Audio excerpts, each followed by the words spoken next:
This evening around 5 o'clock, we had a phone call to the office to go to South Seminole Hospital and to anoint somebody.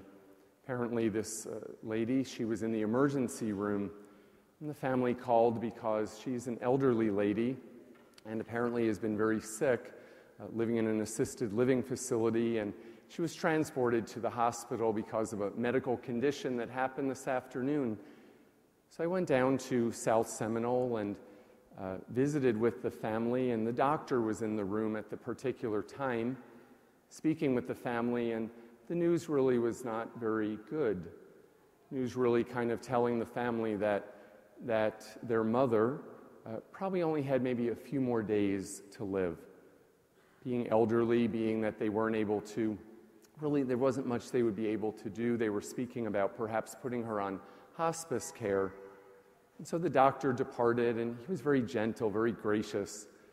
And so I anointed her, and we prayed together as a church family would pray together. Amazing how in a hospital room we often can convert it into a place where you can almost hear the angels singing. And so we prayed together and then chatted for a few minutes after, and the daughter was telling me a little bit about her mom. She told me that, my mom really likes you, Father, a lot. I said, well, that's good. I'm glad. She said, she really likes you a lot, and she knows that you like going on these one-day trips and pilgrimages. I said, I do. I said, I enjoy going to different places. She said, well, you may not remember my mom exactly, but 13 years ago in 1999, you went on a pilgrimage down to Boca Raton, and there were the relics of Saint Therese of Lisieux in that particular place. It's very special when, obviously, relics visit a community, and we had 2 busloads from here at Annunciation in our diocese that went. And the daughter said, Father, she was a convert. My mother was Methodist, and she became Catholic, and she loves the Catholic faith. And she always talked about that trip, about going to meet one of the saints.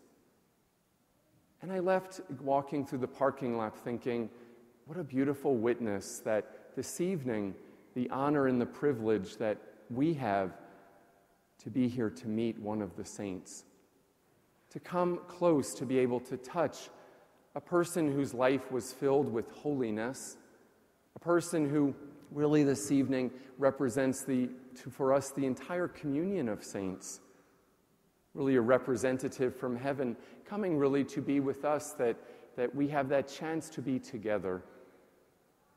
And I thought that for this lady who the Lord will come knocking on her door in these upcoming days, and the Lord has prepared a place for her as if she herself will grow angel wings, that she's going to be able to meet not only St. Margaret Mary face to face and St. Therese of Lisieux, whose relic is in our altar, embedded in our altar here at Annunciation. She's going to come face to face with God and be able to know that beautiful love of Jesus as she stands before him. What a great hope that we have in our faith. It's beautiful that the saints represent to us the images not only of people who were holy or saintly and led virtuous lives. They represent real people, people like us. And my friends, we too have that chance one day to be a saint. And even though we may not be written about in books and may not have relics that are venerated and adored, but we will one day have that chance as well to be with God in his kingdom. But tonight we have a chance for the kingdom to come really to us as well.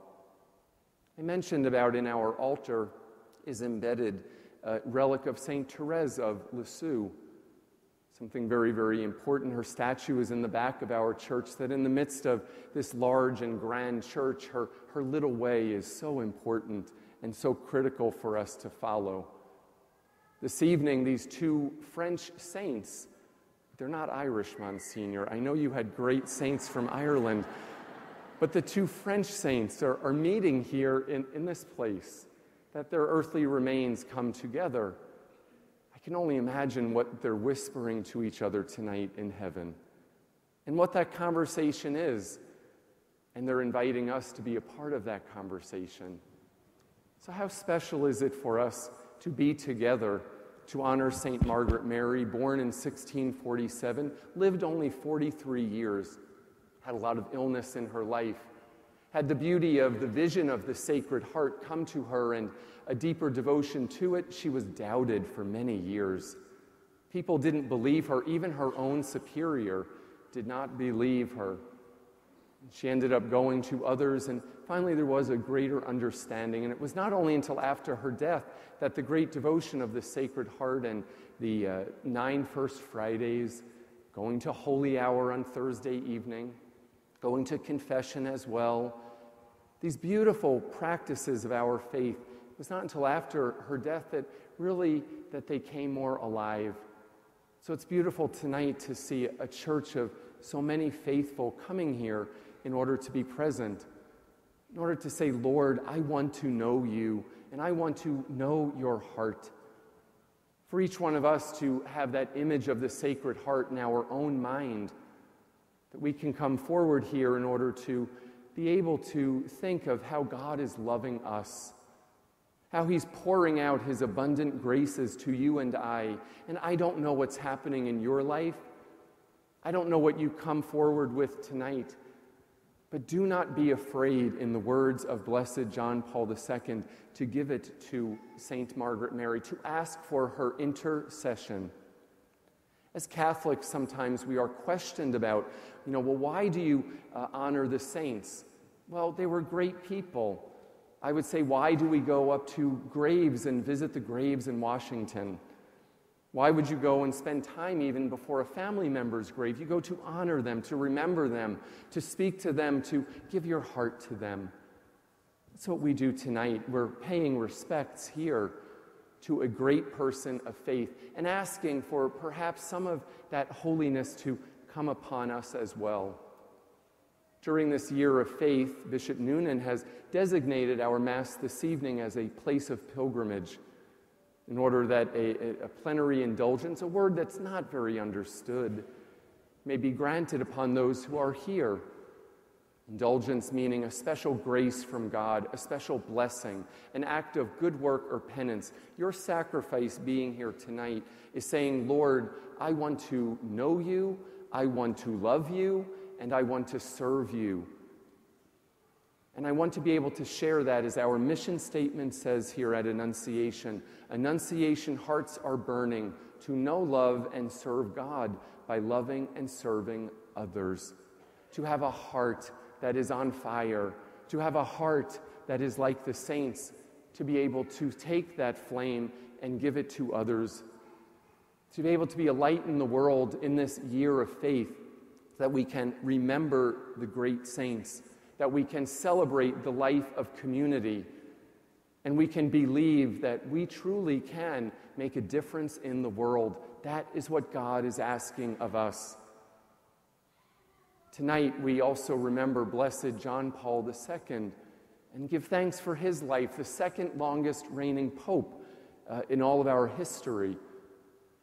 He actually visited with these relics. It was John Paul II that placed, when you come forward later, he placed the golden rose here in the reliquary. So he also had the beauty of knowing, we're connecting with him as well tonight, of the fact that in his pontificate he made a difference in the world, that as a modern-day saint, and we lived in this time period, we can honor his life and be inspired by his teachings and by his writings as well, because they also represented great love, taking the truth and giving it great love. Because, my friends, truth without love is brutality. Love without truth is sentimentality. It is the combination of both in a beautiful and well-balanced manner that God calls us to be his disciples. That he calls us to be able to be the modern-day witnesses, to be modern-day saints. And John Paul traveled to 129 countries. We may not have that opportunity. John Paul lived a life of simplicity. He went to confession at least once a week. I don't know what an 80-year-old man possibly could have confessed. I never had the privilege of hearing his confession, and if I did, I wouldn't tell you anyway what he said. But he sought holiness, and that's what God desires for us, for our young men and women. For those who perhaps are a little later in years, he wants us to be saintly, to be holy, to spread the goodness of faith and the Eucharist and the love of what we receive here tonight, to give it to others, to help those that are most in need, to spread the gospel, to know the truth with love, and to love with great truth. How is it that the Lord tonight is bringing us together here on this Monday evening? A few days ago, you probably had no idea that you would be here this evening, but God has brought us together. And so we rejoice with all of the saints in the heavenly kingdom. We rejoice in this historic opportunity to be able to be together. We give thanks, obviously, for the gift of the sisters who were able to bring the reliquary up to us today, who received permission from the government of France to have them released. The first time that these relics have ever visited here in this country. The first time here in this land, and here they are in our sanctuary tonight. What a great blessing. What a great way for us to grow in faith, and as well to be able to embrace that wonderful meeting. Perhaps it will give us a taste of what's still yet to come. To be able to one day hope that we too will be able to, one day as we leave this earth, think of what it's going to be to meet our God, to be welcomed by all of the saints, and to be able to be so grateful to the Lord for his many blessings and the love that comes from his deep and sacred and blessed heart.